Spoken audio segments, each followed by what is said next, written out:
Hi, my name is Jason Friend and I'm a professional landscape photographer based in the northeast of England. In this short video, I'm going to share with you 6 of my favourite tips to help you improve your landscape photography. Use a tripod. A tripod can be of great benefit, especially when you're learning, as it slows down the picture making process. It allows you to fine-tune the composition and to slowly work a scene until you get a shot that you're actually finally pleased with. And then once you've taken the shot, you can check the settings and double check that everything's correct. If it isn't, you can readjust and simply retake the scene. Something that's virtually impossible with shooting handheld. However, if you find yourself just using a tripod all the time, it's also a good idea to not use a tripod and to liberate yourself from the restraints of working off a tripod and to explore new angles. Shooting handheld can be really liberating. It allows you to explore compositions far quicker than you would by using a tripod. It also allows you to get higher or lower far easier than moving a tripod up and down. Now, what I find works best is a combination of both methods, and that's sometimes exploring a location handheld, and when I'm finally settled on the shot I want to take, then setting up the tripod and taking the final shot. I suppose the whole point is don't get too fixated on using one or the other. Use a combination of both. Get creative with filters. Filters are a wonderful way to take shots that otherwise would be just totally impossible. Here what I've done, I've composed a simple shot of the free post out of the sea. And first of all, I've taken it without a filter on, which is a nice enough shot, but it's a bit of a record shot because the light's quite harsh now.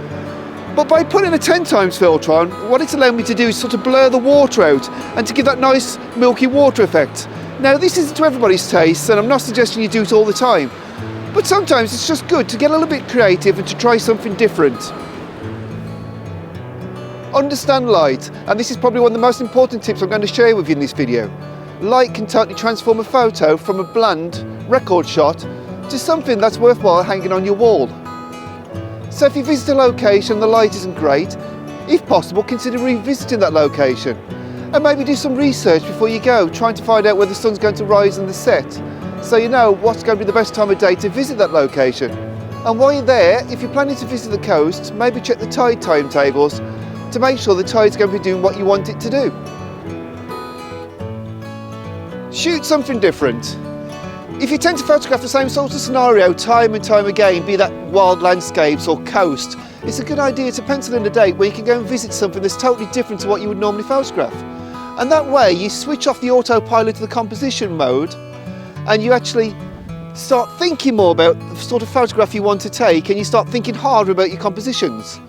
Now what this means is when you actually return back to your normal scenario, your brain's thinking a little bit different. You're not going down that obvious route of how you would normally work, and it will generally improve the photography when you return. Shoot one focal length. Now, I'm not suggesting for a minute that you just go and put a prime lens on and just use one single prime lens all the time, but what I'm suggesting is that sometimes it's a good idea to set yourself a little bit of a challenge and to literally set your lens to just one focal length and try that for a day. Now, the easiest way to do this, of course, is to use a prime, which I've got here. I've got a 35mm 1.8 prime on, which I've been walking around and taking a few shots. But if you're using a zoom, just set your zoom to say 35mm or 50mm, even 24mm if you want, and just use that one focal length for the day and see what results you can produce.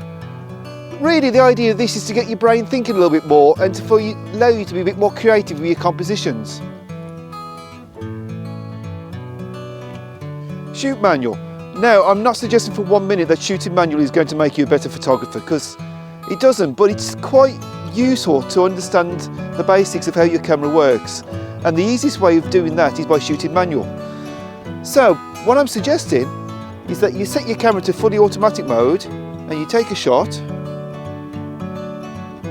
like so, and that's giving me 1/125 of a second at f9. According to the camera, ISO 100. So what I'm going to do is I'm going to switch the camera to manual, and I'm going to dial in exactly the same settings and take the shot. Now, as you will see on the screen, there should be absolutely no difference between the two. So next up, what I suggest you do is then adjust the different settings. So I'm going to adjust the aperture because f9 is not going to give me enough front to back sharpness. So I've gone up to f16 for this. Now if I take it again, leaving it at 1 or 1.25, you'll find they're basically too dark. So now I'm going to increase the shutter speed to a 50 for a second and take that shot, and we'll see how that looks. Now really, by doing this you will understand the relationship between your shutter speed, your aperture and your ISO. Now the ISO I've taken out the equation here because I've set it at base ISO of 100. But what you can see is what happens if you increase the depth of field so you block out more light. Obviously you need to compensate with the shutter speed. So if you're letting less light in, the shutter speed has to open up a little bit longer to compensate. So really it's a great way of learning the exposure triangle. If you've watched my previous videos, you will know I'm a firm believer in using aperture priority for the majority of my work. But I do think it's useful for everyone to try manual mode once in a while, just so you can fully understand that relationship. Now if you are shooting manual mode or even aperture priority mode, you obviously need to know if your photos are too bright or too dark, and the way to do that is by using your histogram.